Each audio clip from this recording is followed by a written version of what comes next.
Welcome to the Grinders Table, the podcast where we sit with C-suite executives and founders who are taking their industry by storm to figure out how you can build an exceptional career and business. Together, we'll try to uncover how they are both defying the odds and what you can learn from their experience.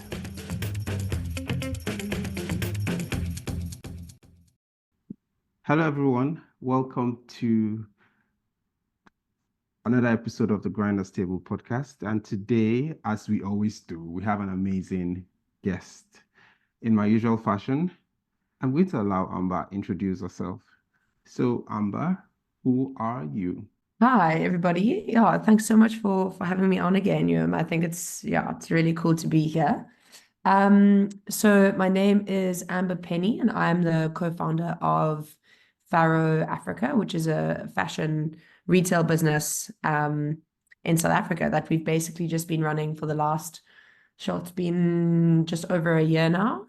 And yeah, it's just good to be here today. Okay, but I'd like to dig much more. Tell us a bit. Come on, give us some tea. How did you get to where you are today? You didn't just wake up and co-found Faro. I mean, there was that process. So what was okay? Let me be more specific here. What was the early days of being Amber like? Of your discovering who you were like? Yeah, interesting. Yeah, I suppose like it's always an interesting one looking back at the journey to date, I think. But if I think about my kind of younger self, so I am still kind of actually relatively early on in my career. Um but younger Amber, I would say, since a young age, I've played kind of high performance sport across the board. I played, yeah, pretty much kind of school sports. Yeah, I think most school sports that were offered, I was there. I took quite seriously my hockey and water polo careers. Played both provincially, and then actually kind of got to a stage in both sports where I had to decide between the two. So I actually chose to take my water polo to the next level. And I've been playing for South Africa since I was about 15. So since school days, I took a little break during varsity days where I was kind of wrapping up my degree and things got a little bit serious. So I took a bit of a sabbatical there. And I've actually just started playing for South Africa again. As of last year, we went to the World Champs in February in Doha. And then we were actually gearing up to go to the Olympics in Paris this year. And unfortunately, our bid got kind of forfeited by the federation. So that was a little bit of a disappointing one. But yeah, I mean, as you can hear, I suppose my life has predominantly been ruled by busyness and sport. And so I like to think of myself as generally pretty competitive, very sort of intrinsically driven. I think sports really kind of instilled that in me.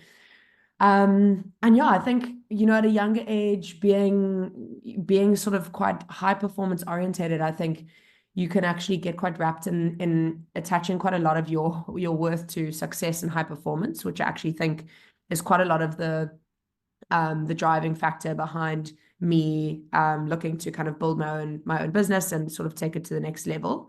I think it's been a journey though. I mean, like throughout my younger years, I quite honestly had a bit of a tough family time.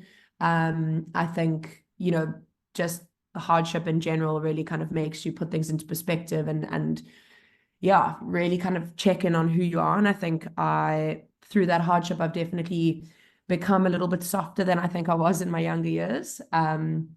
Very sort of people orientated, connection orientated. I love working with people. I love building teams. I love leading. And so I suppose those two sort of traits together have really kind of allowed me to get to where I am now. So yeah, without rambling, I'll pause there. Oh no. There is so much you shared, and thanks for sharing that. Um, you kind of touched on, being tough, but you have this people and family orientation in how you do things. Would you say that's a superpower for you? Yeah, it's an interesting one. I think, look, I mean, I would say even, spanning bigger than business, I would say that it's definitely a big focus area for me in my life in general. I mean, I think I am, I look at the people that I sort of choose to surround myself with and have been able to somehow kind of like muster up over the years. And I think you surrounding yourself with people that you choose and that you actually want to sort of either be like or that support you and that you can really connect with on a deeper level, I think is a superpower in itself. I think where I've seen that relates in business is like, I think a lot of entrepreneurs can often either be really, really, really kind of like, strategic driven, all those things. And there's like a little bit of kind of that EQ factor that I think is sometimes missing. And so I would say that I feel yeah, I feel pretty in touch with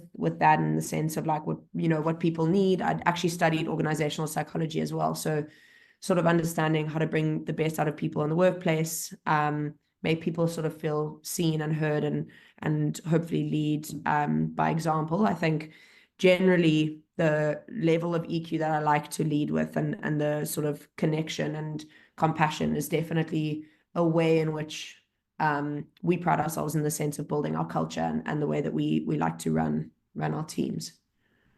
Hmm. I mean, having a high EQ oftentimes means that you have to be very self-aware, right? Self-aware about your own emotions, self-aware about other people's Mm, emotions, self-aware about, how your emotions affect other people and either enable them to work hard or enable them to grow and all that. And in the world of business, you have to balance being a leader, but also think about the business. yeah. How do you do it?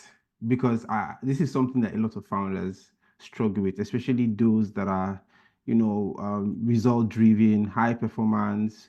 You're working with tons of people, and it just feels like somebody's moving at your own pace, or it Mm, feels like you have to slow down just to enable people catch up to you. How do you manage it? mm. Yeah, I think in the beginning, I mean, it's probably worth me mentioning sort of how I got into Faro as well. Might give a little bit of context because I am young for kind of where I'm at, I suppose. But I think I managed to sort of join a ed tech company relatively early on in its sort of developmental phases. And grew quite quickly within that organization to be sort of a head of department. I was head of service there, fast growing sort of ed tech startup, like really, really cool company. And I think like from a young age, I was forced to manage people that were older and more experienced than me, which I think, obviously leads to a huge amount of imposter syndrome, a huge amount of awareness in the sense of, firstly, sort of privilege, awareness in the sense of how you approach certain scenarios when you're dealing with people, managing people that are more experienced and older than you. I think there's a whole lot of complexity to that I was kind of faced with quite early on in my career, which I think um, made me realize that managing people is definitely an experiential game. Like I think for me, if I look at myself then and I look at myself now, it hasn't been a huge amount of time, but the sort of experience that I feel I've gained in the sense of how to approach certain scenarios with different people, how to understand sort of different characteristics and different personality traits in the workplace, like I think is definitely something that you learn over time. I think for me, the biggest challenge in starting Faro was definitely trying to find the time to feel like I'm giving enough of myself to building a culture and like leading a team in the way that I want to, as well as being, as we all know here in early stage startups, being a jack of all trades and kind of being split in a million different directions. And so for me, it was really, really a challenge, and it would actually weigh on my conscience quite a lot if I felt like I was just in drive mode and there was less focus or less planning on the people, culture, sort of team leadership stuff. And I think that was really where I felt myself like, overthinking things and feeling like I wasn't actually performing at my best was when I felt like I was sort of dropping the ball on the people stuff. And so I think what I've realized now is like your time, or my time, is always going to be super limited. I think that the way that I like to ensure that I am carving out time for the people stuff is just through planning, because I think when you are in sprint phase, all the way around the clock, there's very little time for you to actually be able to zoom out and think about what your team needs at that time, because you're actually just on a hamster wheel.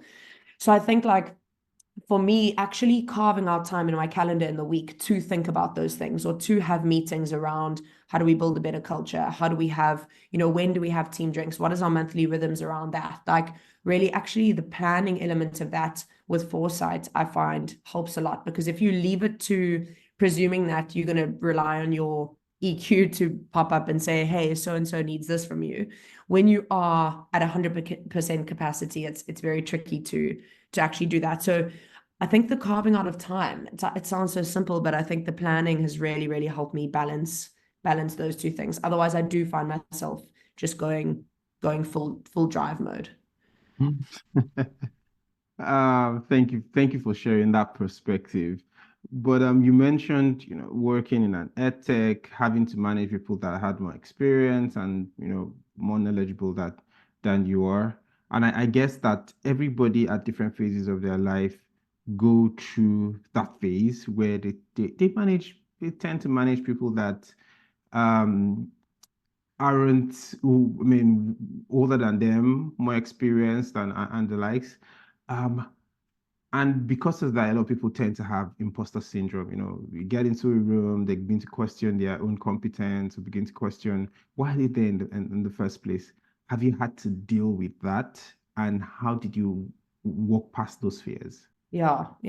That was a huge part of my early on Faro journey. I think you know, like I mentioned, being younger and less experienced. I think, to be honest, as a founding, well, at the time, it was just myself and my co-founder David. And since then, we've brought on another two co-founders. So there's actually four of us. But in the beginning, like, it just being us two, I think we came into the retail space in quite a unique way. So I mean, essentially, we had actually raised a fundraising round off the back of a tech concept, which we had kind of started moving with, and essentially came across our suppliers at the moment and came across this opportunity, which just seemed like a once in a lifetime kind of connection. And so we actually pivoted from a tech startup to a retail startup, like literally brick and mortar, opening stores. And so his background is very much kind of e-commerce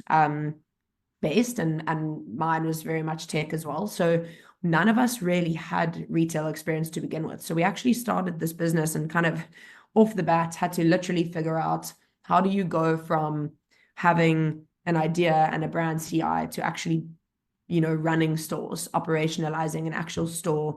How do you even begin to design and pop up a store? I mean, it's like we literally had no idea where we were going to start. And so I think really being in that, like, baptism by fire, I think kind of kicks the imposter syndrome out of you, because you actually just have to get on with it and kind of figure out what the next steps are.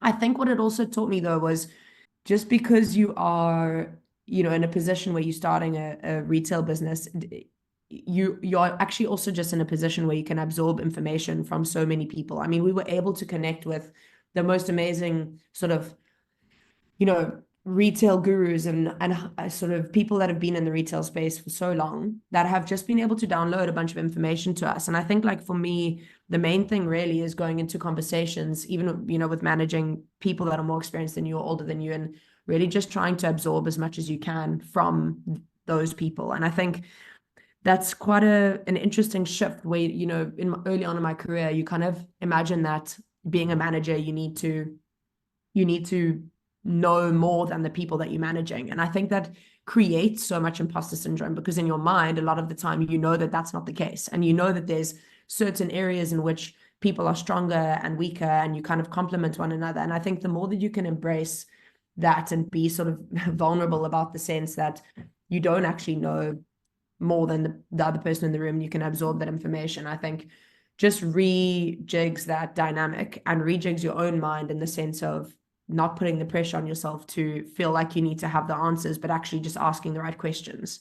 And so yeah, I think the whole kind of starting a business in an industry that we really didn't have too much of an idea of really forced us to actually just be able to listen and learn before we try and manage. You're absolutely correct, right? Because I mean, the essence of a team is a group of individuals that complement themselves, which means that one person doesn't need to know everything. I mean, that's why you recruit other people Yeah, and yeah. you sort of build bonds that help you weather the storm. So you're so right on the money on this. Um, so in building Faro, I mean, you've talked about having a co-founder and then expanding to four co-founders.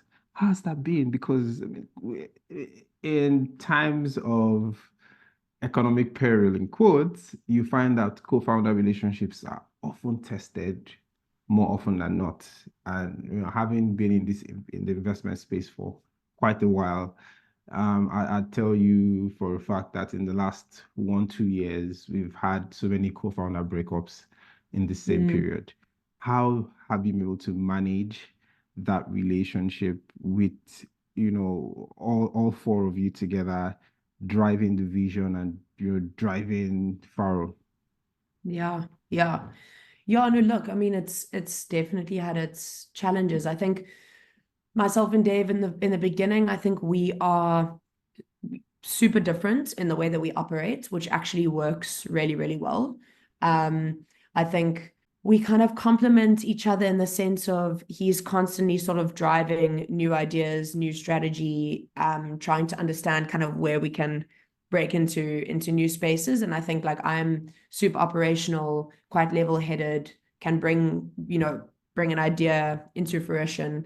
So we've kind of always had a good balance in the sense of that. I think when the pressure's on, especially, I mean, we talk about initially we had raised this capital off the back of a concept that essentially we had realized we didn't have full faith in. And then we had come across these suppliers and we were completely pivoting into not only a new idea, but a new industry. That was a huge amount of pressure. I mean, we had a full team that was working with us on the tech startup. We had basically, we had kind of really, really gotten going on that. And so having to decide, is the full team coming across with us? Who are we going to let go? How are we even going to broach this with our investors? Um, I think just like high anxiety levels all around. I'm obviously considering the team in a big way. He's considering the investors in a big way. There's huge amount of pressure. I think it was really, really tough. Um, but to be honest, that whole pivotal period seems like quite a blur to me. I think we really kind of made the decision very quickly and pivoted very quickly, and we were in such a, like I mentioned, kind of baptism by fire that we kind of just put our heads down and got on with it. I think we both knew that our work was cut out for us. We kind of always have the sense of being on each other's team and being on the same team, and I think we kind of put our heads down. And to be honest with you, I think bringing on William first and then Chris, our other two co-founders, like it's actually really been a nice balance of things. I think we firstly, sort of character-wise, we've got a really nice balance of personalities in a sense of empathy, in a sense of fun. And we balance each other really, really nicely. Chris is slightly older, he's got kids, he's super balanced, he brings like a level of maturity.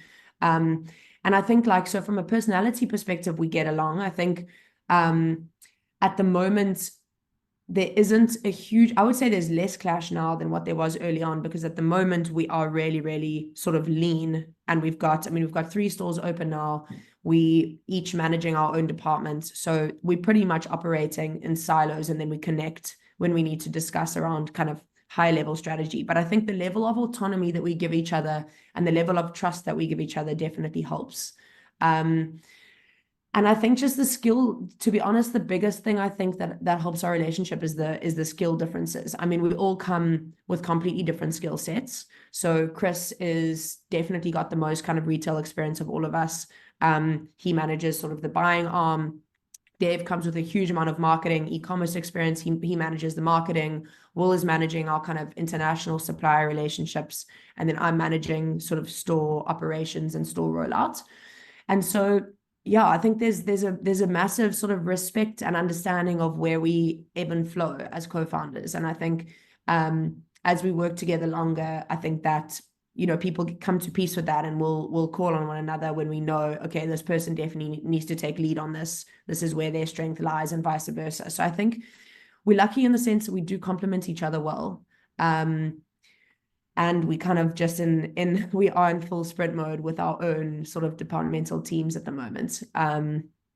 So yeah, I suppose it's working for us right now, which is great. Okay, it's working for you. And yeah, I okay. I still want to dig into the whole co-founder relationship. Have you ever um had a situation where um a conflict between all four of you caught you off guard? Like I mean, maybe in retrospect, you look at it like, oh, we had a conflict over this. This was unexpected. Yeah, so I think my main one, it was actually a bit of like an ongoing, like settling energy period where like in the beginning of bringing on Chris and Will, we set up these Monday morning exco meetings, which we all thought were a really good idea at the time. And like, okay, Monday morning, need to hit the ground running. Let's all meet. Let's have a strategy session. Like, you know, let's run it. And what we actually found was like the Monday morning, we're all arriving pretty stressed. We've probably had a long weekend of work as well. We're arriving pretty stressed to kick off the week. We're trying to communicate with our team separately. We're all a little bit on edge. And now we're having this meeting that is feeling like it was feeling super, super high pressured and very like answer orientated. So like sort of really throwing, and we are about radical honesty. Like we really are about like if we have a question, we want to dig into each other's departments, we need to be able to do that, and we know that.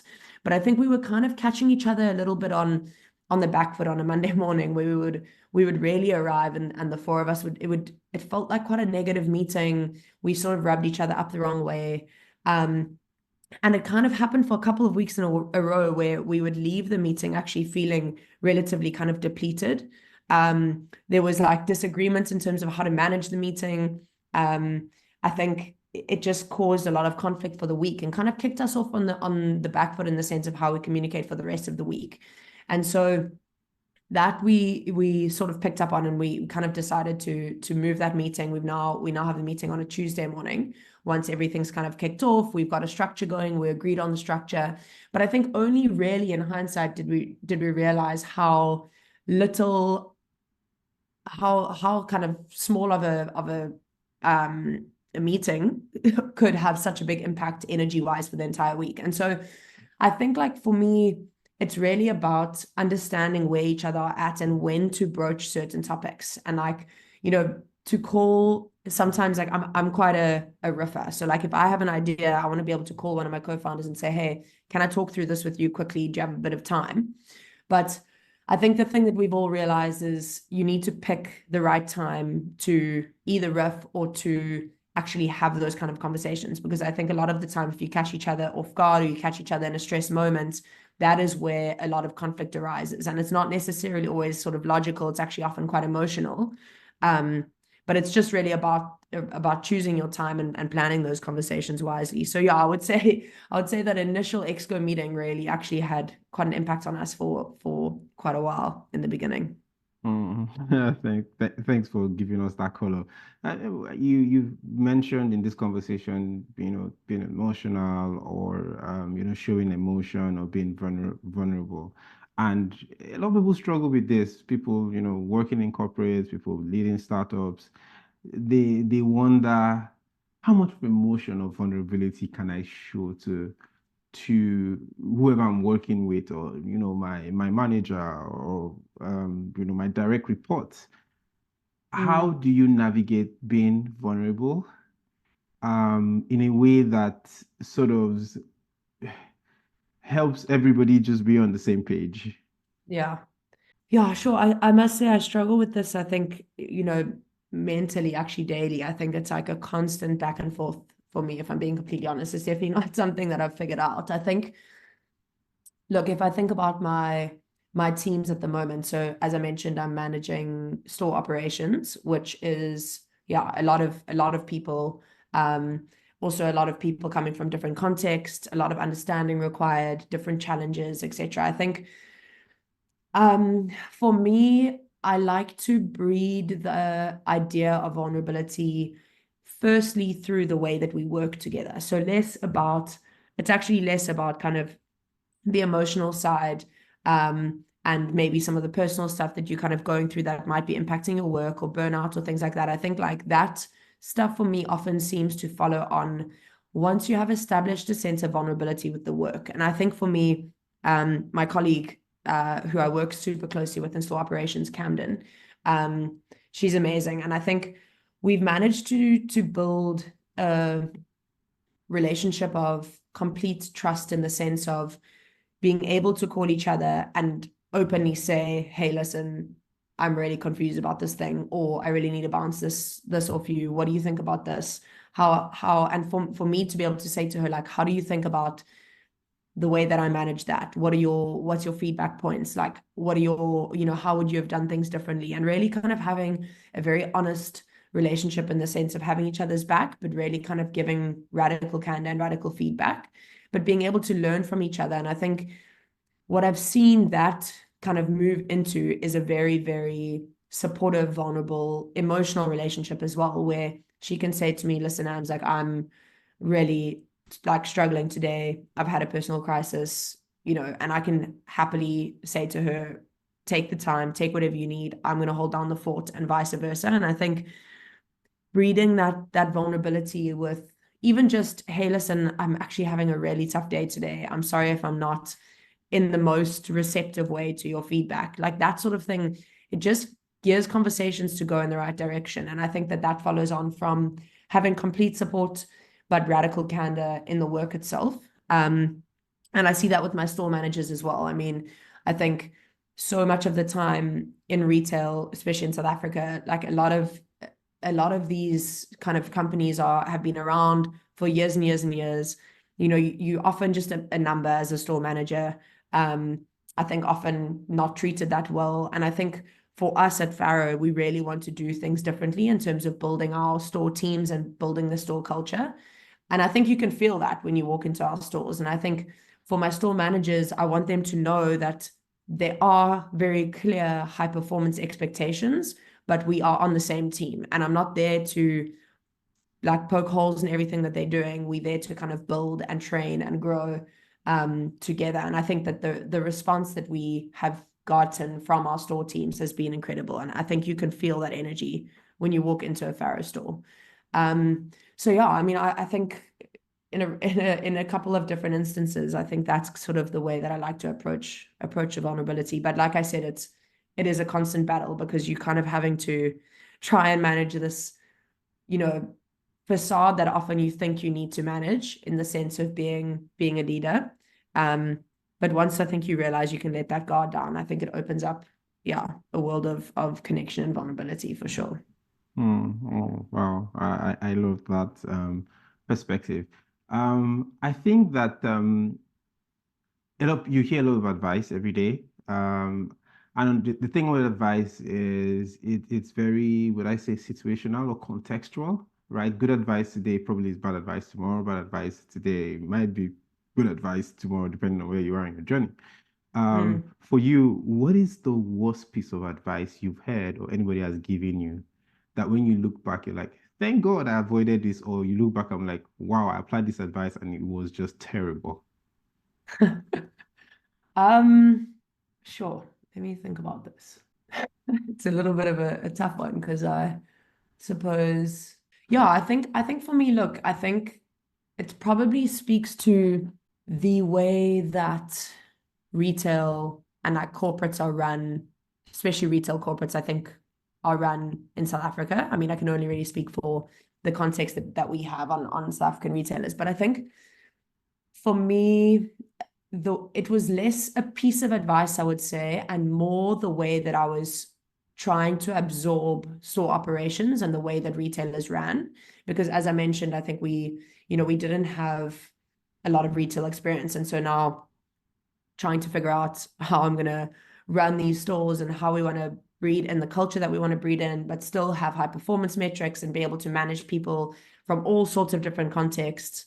I really kind of was trying to absorb from a bunch of different people kind of that have been in store operations for a while how to run the stores. And I think what I realized was I was kind of looking for, sort of retail, as I've mentioned, like retail gurus, people who have been in the retail industry for long. And what I found was the management style and the way that often retail stores were run felt really backwards to me. I think it felt, yeah, it felt like there wasn't enough of firstly, like a growth trajectory for the people in the store. I think a lot of the time, as I mentioned, you often feel like you're a number if you're working in a retail store. There's not a huge amount of growth trajectory.